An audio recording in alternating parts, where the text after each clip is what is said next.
Renaissance Télévision est ravie de vous retrouver ce soir dans le cadre de votre journal. Deux titres constituent le sommaire de cette actualité. Célébration ce jour de la Journée internationale de sensibilisation à l'albinisme, journée qui sera célébrée en différé le 29 juin prochain au Gabon. Toutefois, la présidente de l'association ALBA, Dr Stéphanie Ntamungwa, s'est exprimée à l'occasion de cette célébration.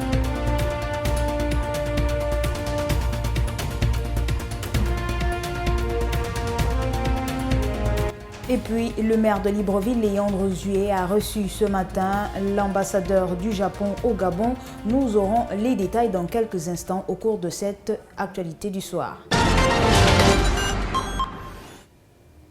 Voilà pour les titres et démarrons tout de suite ce journal avec la célébration de la Journée internationale de sensibilisation à l'albinisme qui se célèbre chaque 13 juin. La présidente de l'association de lutte pour le bien-être des albinos, en abrégé ALBA, Dr Stéphanie Ntamungwa, nous édifie à ce sujet. La communauté mondiale célèbre aujourd'hui la Journée internationale de sensibilisation à l'albinisme au Gabon. Cette journée dédiée aux albinos sera célébrée en différé le 29 juin prochain.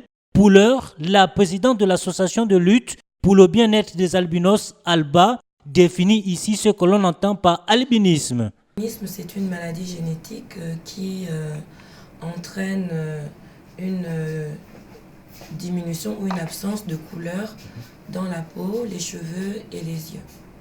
Depuis longtemps, plusieurs personnes cherchent les causes de l'albinisme. Voici une occasion d'en savoir. Les causes, comme on dit une maladie génétique, ça veut dire que quand on a fabriqué la personne, il y a eu quelque chose qui n'a pas fonctionné correctement.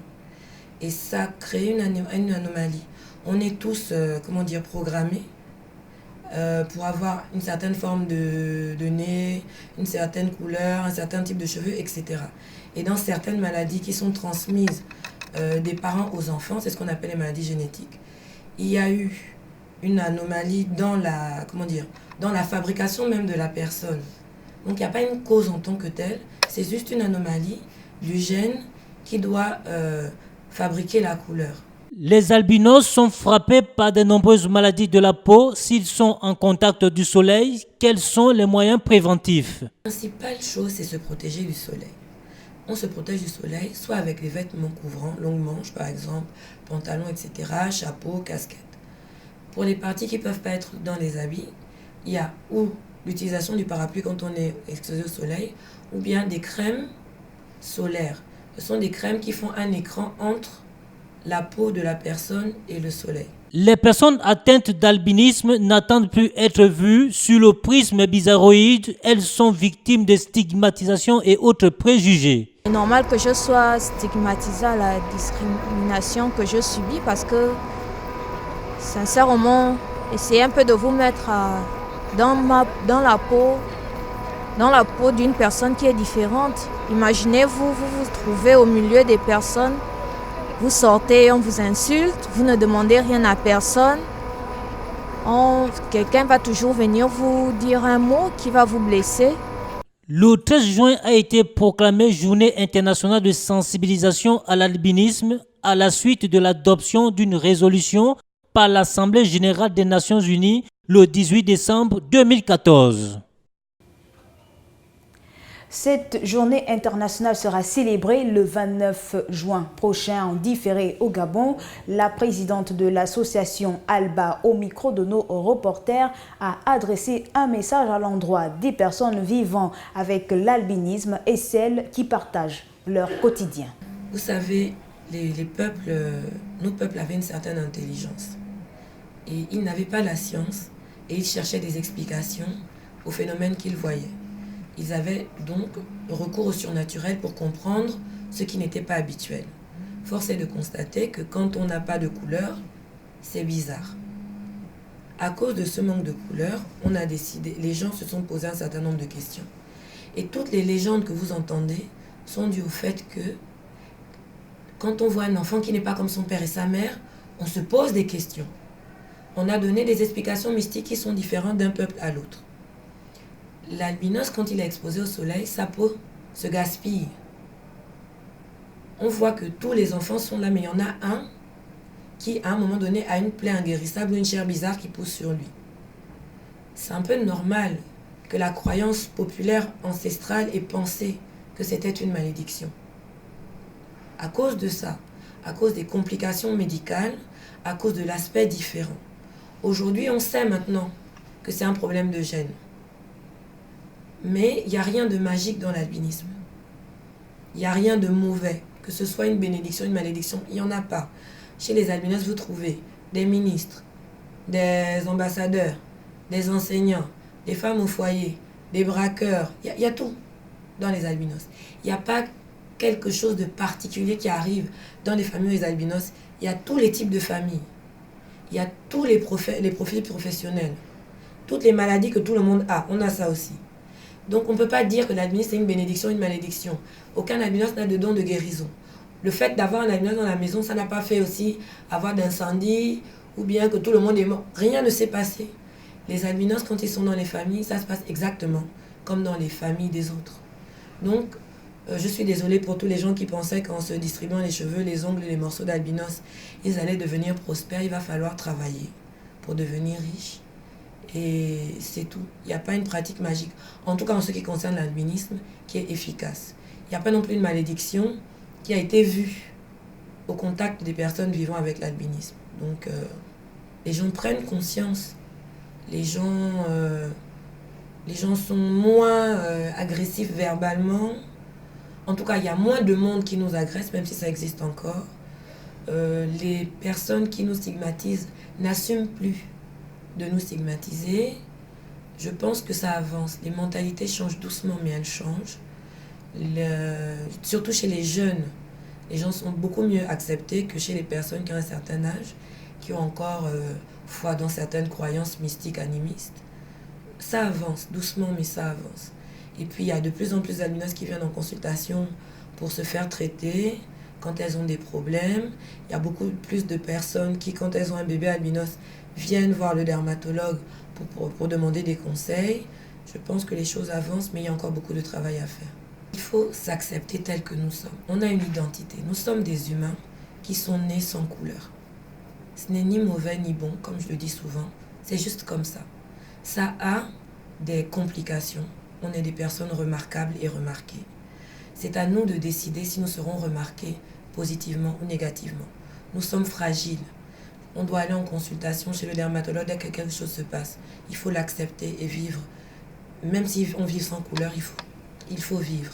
Prestation de serment du nouveau gouvernement ce matin à la présidence de la République, suivi du Conseil des ministres. Après cette double activité, certains membres du gouvernement ont livré leur impression au micro de Teddy Obiang-Kogé. J'ai pris devant le président de la République de mener au mieux possible la mission qui nous a été confiée. C'est un nouveau challenge pour toute l'équipe gouvernementale. Vous savez que cela fait 30 ans que le Gabon n'a pas un gouvernement aussi restreint. Je crois que le président de la République, son Excellence Ali Bongo Ondimba, a marqué le coup pour que, effectivement, tout le monde se mette à la tâche tout de suite, comme il nous a demandé lors de ce Conseil des ministres. C'était pour moi une grande émotion, c'est une grande responsabilité. Les nouveaux ministres, même les ministres qui reviennent une deuxième ou troisième fois, on tremble un peu dans cette salle avec l'émotion et avec la responsabilité. Donc ça m'a marqué, ça m'a marqué très fort. Le chef de l'État, son Excellence Ali Bongo Ondimba, nous conforte un peu dans notre conscientisation par rapport justement à l'importance que revêt le département de la Défense nationale. Et compte tenu de tout cela, il faudrait que nous soyons consciencieux, que nous prenons nos responsabilités et que nous remplissions les missions conformément justement aux instructions qui ont été prescrites par le chef de l'État. Nouveau challenge pour moi, mais le secteur pétrolier ne m'est pas inconnu puisque j'ai passé quasiment 25 ans de ma vie dans le secteur pétrolier. Donc c'est pour moi un retour aux sources. Ce matin, nous avons pressé le serment et nous avons eu un premier conseil de ministre, en tout cas mon premier conseil de ministre, moi en tant que ministre nouvellement nommé par le chef de l'État. Qu'est-ce que je ressens? C'est d'abord de la gravité, de la responsabilité. Gravité parce que prêter serment c'est solennel, prêter serment c'est un engagement que l'on prend. Prêter serment c'est un engagement que l'on prend vis-à-vis du chef de l'État et d'ailleurs le chef de l'État vis-à-vis de la population. Comme annoncé en titre, audience ce matin à la mairie de Libreville. Léandre Zué a reçu à son cabinet le représentant du Japon au Gabon. Les relations bilatérales entre Libreville et Tokyo étaient au centre des échanges. Les détails avec Teddy Obiang Nkoge. L'ambassadeur du Japon au Gabon est allé rendre une visite de courtoisie au maire de la commune de Libreville ce jeudi. Le tête-à-tête entre Léandre Zué et Masaki Sako a porté sur plusieurs projets pouvant permettre un développement harmonieux de la capitale gabonaise. On a parlé la possibilité de la coopération entre le Japon et la ville de Libreville. D'autres sujets d'intérêt commun étaient également au centre des échanges entre les deux personnalités.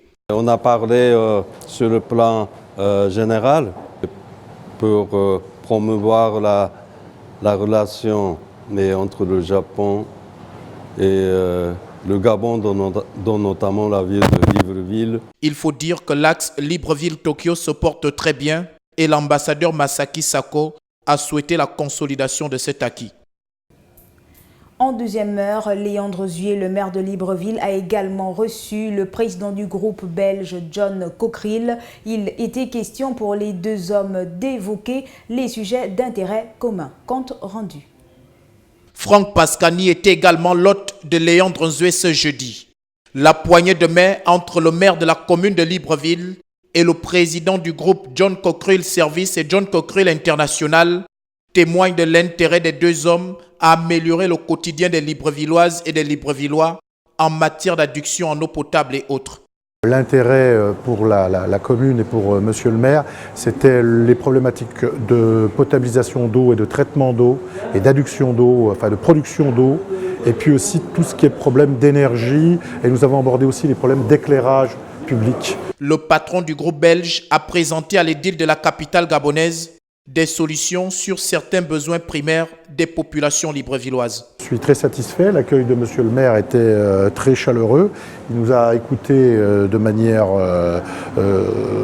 assidue et de manière intéressée, et je crois que nous allons peut-être pouvoir faire des opérations. Une visite entre les techniciens des deux entités est envisagée dans les tout prochains mois afin d'exposer les problèmes de manière plus concrète. Le préfet du département de la Basse-Mbagno dans la province de la Nyanga, Eugène Ndiengi, a finalement été écroué avec sa concubine pour trafic d'ivoire. Seul hic, la sentence a été très dissuasive pour les faits reprochés et en sa qualité de haut fonctionnaire. Regardons. Rappelez-vous de l'affaire de trafic d'ivoire qui impliquait Eugène Ndiengi, préfet de la Basse-Mbagno dans la province de la Nyanga, avec lui sa concubine Mariette Koge Mukambi. Les deux malfrats avaient été interpellés le 6 mai dernier dans la ville de Mouila. Le couple était en possession de 2 pointes d'ivoire. Le tribunal de Mouila, qui s'est à nouveau penché sur ce cas après de nombreux renvois, a finalement statué. 45 jours d'emprisonnement, dont 15 avec sursis pour le haut fonctionnaire et 3 mois de prison, dont 1 avec sursis pour sa concubine. Le préfet, ayant déjà fait 1 mois de détention depuis son arrestation, a donc été remis en liberté, mais devront, sa compagne et lui, payer une amende de 100 000 francs CFA et 3 millions de dommages et intérêts. Pour le même délit, Florian Ndiengi Miyindu et Ulrich Miyindu, complices du couple, ont par ailleurs été condamnés à 6 mois de prison ferme et 250 000 francs CFA d'amende à chacun. Eux, étant les fournisseurs, ils ont donc été punis plus sévèrement que les acheteurs et revendeurs. Toutefois, selon les défenseurs de la nature, cette décision de justice serait très peu dissuasive pour le préfet, ce dernier étant bien informé de la législation et des risques encourus au sujet d'un quelconque trafic d'ivoire.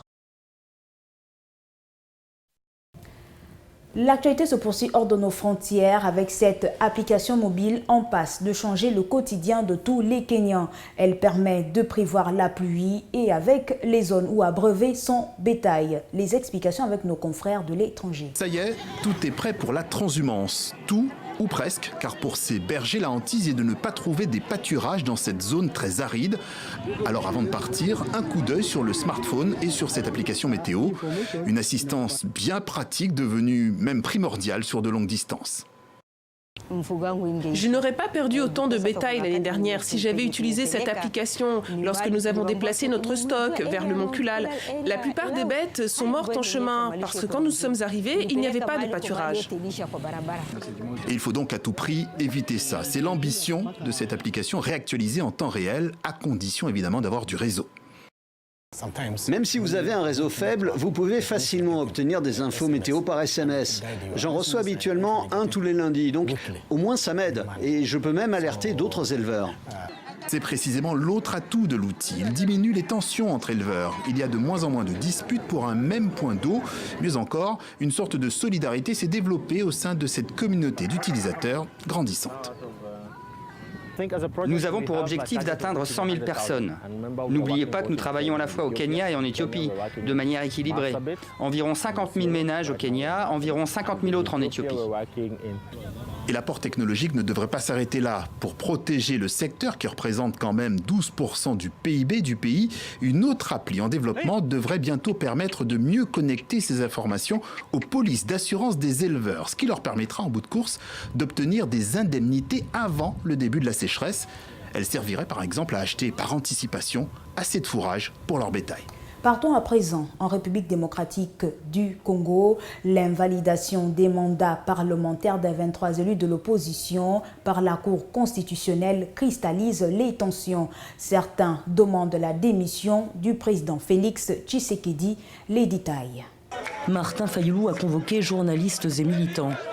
Les derniers arrêts de la Cour constitutionnelle lui restent en travers de la gorge et il veut le faire savoir. La Cour constitutionnelle vient de commettre encore une fois une grave bavure en invalidant 20% de nos élus en violation flagrante de la loi. 6 mois après leur élection, 23 députés de l'opposition, qui siégeaient déjà à l'Assemblée, viennent en effet d'être déchus. Sont concernés des proches de Moïse Katumbi, de Jean-Pierre Bemba et de Martin Fayulu. Une décision qui intervient hors délai et de façon arbitraire selon eux. Ce qui se passe à la Cour constitutionnelle est déplorable.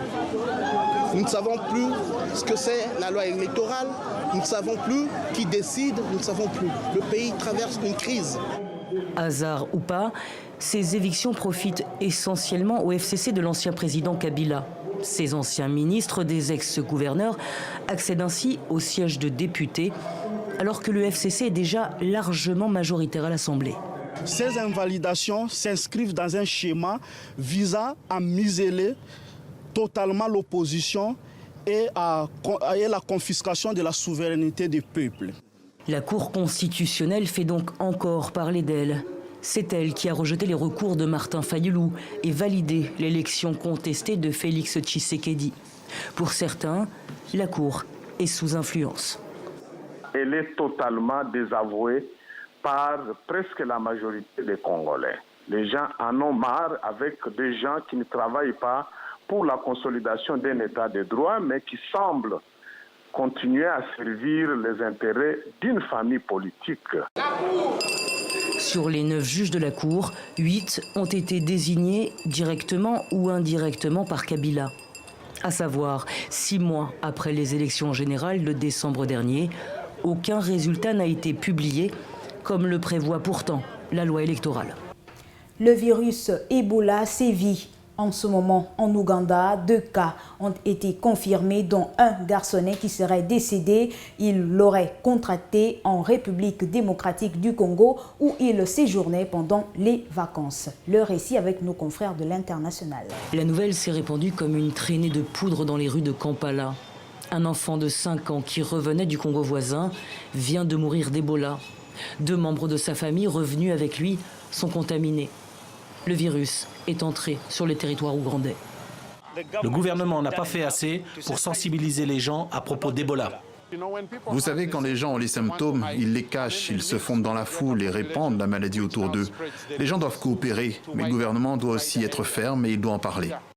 Le gouvernement, justement, a immédiatement tenu à faire passer un message. Tout est sous contrôle.